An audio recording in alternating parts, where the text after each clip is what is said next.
Assalamualaikum warahmatullahi wabarakatuh. Kepada yang terhormat Bapak Suprihantosa Sugiharto MH selaku dosen pengampu mata kuliah Aspek Hukum Bank Syariah dan teman-teman mahasiswa yang berbahagia. Di sini kami dari kelompok 2 dengan anggota Lina Indriani Arianto dengan NIM 2040-2009, Nanda Rahmadanisa NIM 2040-2010, dan Nuril Dara Ismala NIM 2040-2011 akan mempresentasikan materi mengenai prinsip hukum bank syariah. Untuk pokok bahasan yang akan dibahas pada presentasi kali ini, yang pertama adalah prinsip syariah, kedua prinsip kehati-hatian, ketiga prinsip mengenal nasabah, keempat prinsip kepercayaan, dan yang terakhir prinsip kerahasiaan. Baik, di sini saya akan menjelaskan prinsip syariah atau syariah prinsipal. Prinsip syariah merupakan prinsip hukum Islam yang dalam kegiatannya perbankan berdasarkan fatwa yang dikeluarkan oleh lembaga yang memiliki kewenangan dalam penetapan fatwa yang di bidang syariah. Unsur yang dihindari dalam prinsip syariah yang pertama riba, praktek penambahan pendapatan dengan cara tidak halal atau batil. Yang kedua maisir, transaksi yang bersifat untung-untungan karena digantungkan pada suatu kondisi yang tidak pasti. Yang ketiga gharar, bentuk transaksi yang tidak diketahui atau tidak jelas objeknya. Yang keempat zalim, praktik transaksi yang zalim ialah transaksi yang menguntungkan salah satu pihak dengan merugikan pihak lain. Yang terakhir haram, transaksi yang dilarang atau diharamkan secara syariah baik menyangkut objeknya maupun pihak-pihak yang melakukan transaksi. Dengan penerapan prinsip syariah oleh bank syariah, maka akan menimbulkan dampak positif dalam sistem perekonomian nasional berupa terciptanya iklim investasi yang adil, sehat melalui sistem bagi hasil dan mengurangi risiko kerugian yang hanya akan diderita oleh salah satu pihak saja. Yang kedua yaitu prinsip kehati-hatian atau prudential banking principle. Prinsip kehati-hatian bank merupakan pedoman pengelolaan bank yang wajib dianut guna mewujudkan perbankan yang sehat, kuat, dan efisien, sesuai dengan ketentuan peraturan perundang-undangan. Dasar hukum penerapan prinsip kehati-hatian diatur dalam pasal 35-37 UU RI nomor 21 tahun 2008 tentang perbankan syariah. Prinsip kehati-hatian ini berguna untuk yang pertama, menghindar bank dari risiko-risiko yang mengakibatkan kerugian. Yang kedua, melindungi dana nasabah yang tersimpan di bank syariah. Yang ketiga, melindungi data nasabah. Dan yang terakhir, melindungi nasabah dari praktik-praktik penipuan. Penerapan prinsip kehati-hatian. Yang pertama, menyampaikan laporan keuangan kepada OJK. Yang kedua, menyampaikan laporan berkala lainnya dalam bentuk yang diatur dalam POJK. Yang ketiga, mengumumkan neraca dan laporan laba rugi kepada publik dalam waktu yang ditentukan oleh OJK. Yang keempat, menyalurkan pembiayaan dan kegiatan usaha lainnya yang tidak merugikan bank syariah dan kepentingan nasabah yang mempercayakan dananya. Yang terakhir, mematuhi ketentuan tentang batas maksimum penyaluran dana. Untuk selanjutnya adalah prinsip mengenal nasabah. Prinsip mengenal nasabah adalah prinsip yang diterapkan oleh bank untuk mengenal dan mengetahui identitas nasabah, memantau kegiatan transaksi nasabah, termasuk melaporkan setiap transaksi yang mencurigakan. Prinsip mengenal nasabah diatur dalam Peraturan Bank Indonesia Nomor 3/10/PBI/2001 tentang penerapan prinsip mengenal nasabah. Tujuan dalam penerapan prinsip mengenal nasabah adalah meningkatkan peran lembaga keuangan dengan berbagai kebijakan dalam menunjang praktik lembaga keuangan, menghindari berbagai kemungkinan lembaga keuangan dijadikan ajang tindak kejahatan dan aktivitas ilegal yang dilakukan nasabah, dan melindungi nama baik dan reputasi lembaga keuangan. Penerapan prinsip mengenal nasabah oleh bank seringkali dilanggar sendiri oleh bank, sehingga terdapat celah untuk terjadinya tindak pidana. Kegagalan bank dalam menerapkan kebijakan dan sistem tersebut juga diakibatkan beberapa faktor, sehingga penerapan prinsip mengenal bank kepada nasabah tidak dapat dijalankan dengan baik. Faktor-faktor kegagalan penerapan prinsip mengenal nasabah dibedakan menjadi dua, yakni faktor internal yang terbagi menjadi 3 macam. Yang pertama yakni rasa takut akan kehilangan nasabah. Rasa takut akan kehilangan nasabah apabila bank menerapkan prinsip mengenal nasabah secara penuh dan tegas. Skala usaha bank. Bank yang besar serta memiliki nasabah yang banyak dapat mempengaruhi efektivitas prinsip mengenal nasabah. Yang ketiga, ketidaksiapan. Ketidaksiapan dalam penerapan prinsip mengenal nasabah. Sebagai besar, bank masih belum memiliki keahlian yang cukup memadai.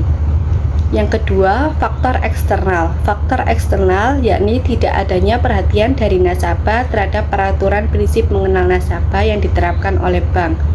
Kendala ini merupakan kendala utama yang dihadapi seluruh bank-bank dalam menerapkan prinsip mengenal nasabah. Untuk selanjutnya adalah prinsip kepercayaan. Prinsip kepercayaan adalah suatu asas yang melandasi hubungan antar bank dan nasabah bank.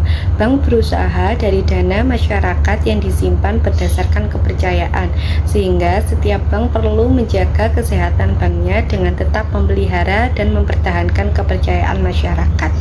Prinsip kepercayaan diatur dalam pasal 29 ayat 4 Undang-Undang Nomor 10 Tahun 1998.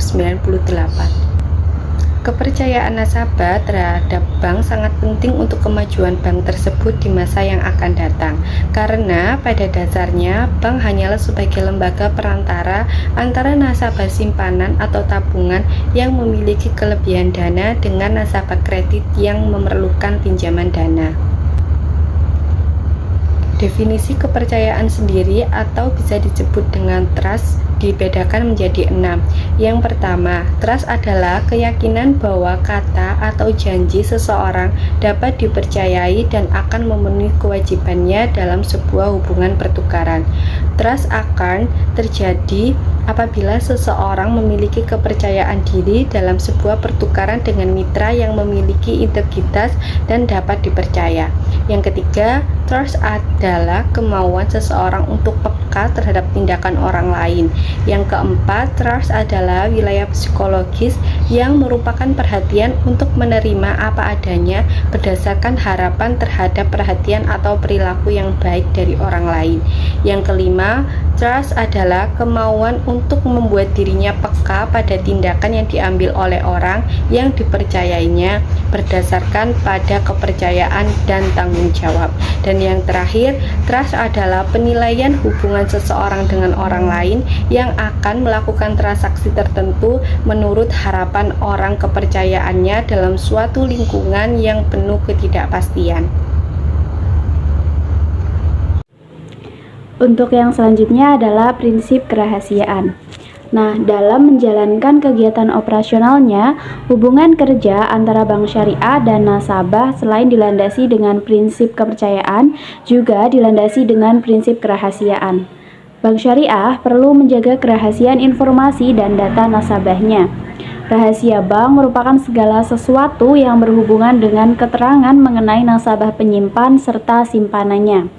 Prinsip kerahasiaan bank ini diatur dalam pasal 40 sampai pasal 47A Undang-Undang Republik Indonesia Nomor 10 Tahun 1998 tentang perubahan atas Undang-Undang Republik Indonesia Nomor 7 Tahun 1992 tentang perbankan dan pasal 41 sampai 49 Undang-Undang Republik Indonesia Nomor 21 Tahun 2008 tentang perbankan syariah.